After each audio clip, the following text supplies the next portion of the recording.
अस्सलाम वालेकुम dear students हमारा आज का टॉपिक है फैक्टराइजेशन लेक्चर 4। आज के लेक्चर में हम इस तरह के एक्सप्रेशंस को फैक्टराइज करेंगे X square plus B X plus C या X square plus B X plus C. इस किस्म के एक्सप्रेशंस को फैक्टराइज करेंगे। इसके questions class 9th mathematics exercise 5.3 में मौजूद हैं। आज के लेक्चर में इस एक्सरसाइज से कुछ क्वेश्चंस ले लेते हैं और उसको सॉल्व कर लेते हैं। हमारा आज का पहला क्वेश्चन है x square minus 7x plus 12। इसको आज हम हमारा पहला क्वेश्चन ये है, इसको फैक्टराइज कर लेते हैं। इस किस्म के फैक्टराइजेशन में हम ऐसा करेंगे कि एक्सट्रीम में जो टर्म्स मौजूद है इसका प्रोडक्ट मालूम कर लेते हैं। 12 मल्टीप्लाइड बाई एक्स स्क्वायर, तो इससे बनेगा 12x स्क्वायर और मिडल टर्म हमारे पास है माइनस 7x। हम मिडल टर्म को स्प्लिट करेंगे, यानी 2 टर्म्स में स्प्लिट करेंगे। इस तरह की 2 टर्म्स बनाएंगे जिसका सम होगा माइनस 7x, सम या डिफरेंस, और प्रोडक्ट होगा 12x स्क्वायर। तो अगर हम ले लें माइनस 3x और माइनस 4x, अगर हम इन 2 टर्म्स को ऐड कर लें तो इससे माइनस 7x वापस आ सकता है, और अगर हम इन 2 टर्म्स को मल्टीप्लाई कर लें तो इससे आएगा 12x स्क्वायर। तो माइनस 7x की जगह यहाँ पर ये 2 टर्म्स लिखेंगे, माइनस 3x और minus 4x। X square minus 3x minus 4x plus 12। अब देखिए एक्सट्रीम का प्रोडक्ट 12x स्क्वायर है, यानी ये आ सकता है, और मिडल टर्म्स जो है 2 उसका प्रोडक्ट जो है ये भी 12x स्क्वायर, इससे भी आ सकता है। इन 2 टर्म्स से x कॉमन ले लेते हैं तो यहाँ पर रह जाएगा x और यहाँ पर रह जाएगा माइनस 3। इन 2 टर्म से माइनस 4 को कॉमन ले लेते हैं। जब हम माइनस कॉमन लेंगे तो इन 2 टर्म्स की साइन चेंज होंगे, ये नेगेटिव है ये पॉजिटिव होगा। 4 कॉमन निकल चुका है, यहाँ पर रह जाएगा प्लस x, ये नेगेटिव है पॉजिटिव होगा। 12 डिवाइड बाई 4 तो यहाँ पर रह जाएगा 3। x माइनस 3 यहाँ पर भी है, यहाँ पर भी है, कॉमन ले लेते हैं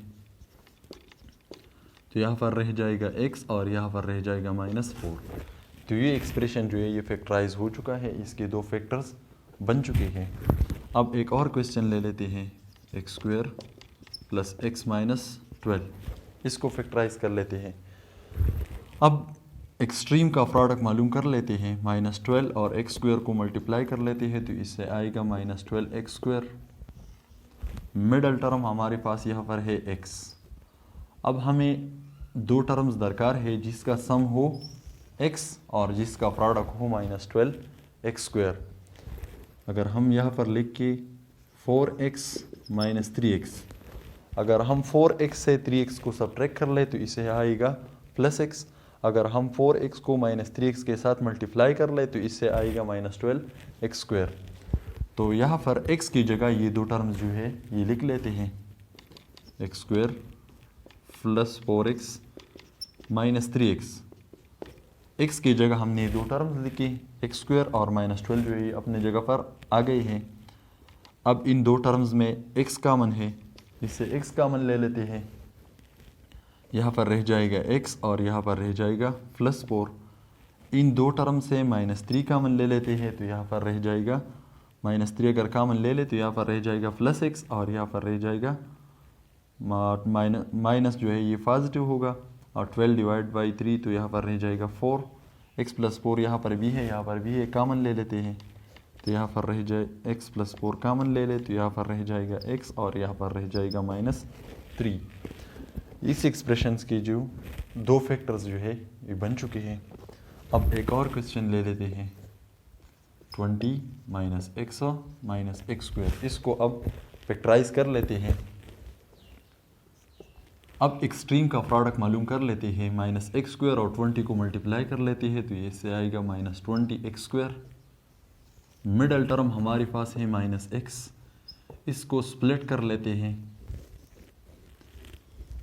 अब हमें 2 टर्म्स दरकार है जिसका सम हो माइनस x और जिसका प्रोडक्ट हो माइनस 20x स्क्वायर। तो अगर हम लिखें -5x + 4x, -5x से जब हम 4x को सब्ट्रैक्ट कर लेते हैं तो इससे आएगा -x। अगर हम इन दो टर्म्स को मल्टीप्लाई कर लेते हैं तो इससे आएगा -20x²।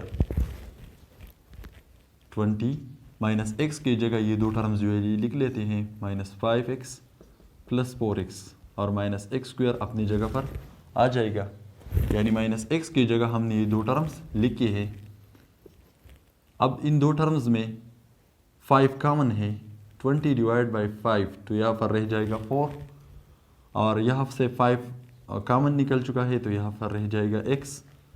इन दो टर्म्स में x कॉमन है, अगर हम इससे x कॉमन ले ले तो यहाँ पर रह जाएगा 4 माइनस यहाँ पर रह जाएगा x² से एक x कॉमन निकल चुका है तो एक x रह जाएगा यहाँ पर।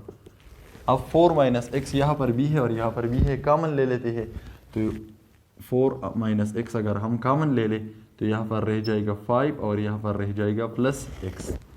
तो देखिए इस एक्सप्रेशन की जो है दो फैक्टर्स बन चुके हैं। अब एक और क्वेश्चन ले लेते हैं, 4x² + 8x + 3, इसको फैक्टराइज कर लेते हैं। एक्सट्रीम का प्रोडक्ट मालूम कर लेते हैं। 3 को 4x² के साथ मल्टीप्लाई कर ले तो इससे आएगा 12x², और मिडल टर्म है 8x। हमें इस तरह की दो टर्म्स दरकार है जिसका सम हो 8x और जिसका प्रोडक्ट हो 12x²। अगर हम यहाँ पर लिखे 6x + 2x, 6x + 2x को अगर हम ऐड कर ले तो इससे 8x वापस आ सकता है। अगर हम इन दो टर्म्स को मल्टीप्लाई कर ले तो इससे 12x² आ सकता है। तो 8x की जगह हम ये दो टर्म्स लिखेंगे यहाँ पर, 4x² + 6x + 2x। 8x की जगह ये दो टर्म्स हमने लिखे हैं और +3 अपनी जगह पर आ जाएगा। इन दो टर्म्स में देखिए यहाँ पर 4 है और यहाँ पर 6 है। 4 और 6 दोनों जो है ये 2 पर डिवाइड हो सकते हैं तो इससे 2 कॉमन ले सकते हैं। x² और x जो है ये इन दोनों में x कॉमन है। 4 डिवाइड बाई 2 तो यहाँ पर रह जाएगा 2, x² से एक x कॉमन आया है तो एक x से रह जाएगा यहाँ पर, प्लस 6 डिवाइड बाई 2 तो यहाँ पर रह जाएगा 3, x कॉमन आया है। इन दो टर्म्स में देखिए कुछ भी कॉमन नहीं है तो इससे +1 कॉमन ले लेते हैं। अगर हम +1 कॉमन ले ले तो इस पर कोई फ़र्क नहीं पड़ेगा, ये अपने जगह पर आ जाएंगे। 2x + 3 अब मज़ीद कॉमन ले सकते हैं तो यहाँ पर रह जाएगा 2x और यहाँ पर रह जाएगा +1। तो इस एक्सप्रेशन के जो है दो फैक्टर्स बन चुके हैं। इस तरह की और क्वेश्चंस एक्सरसाइज 5.3 में मौजूद है, आप उन क्वेश्चंस को सॉल्व करें। शुक्रिया।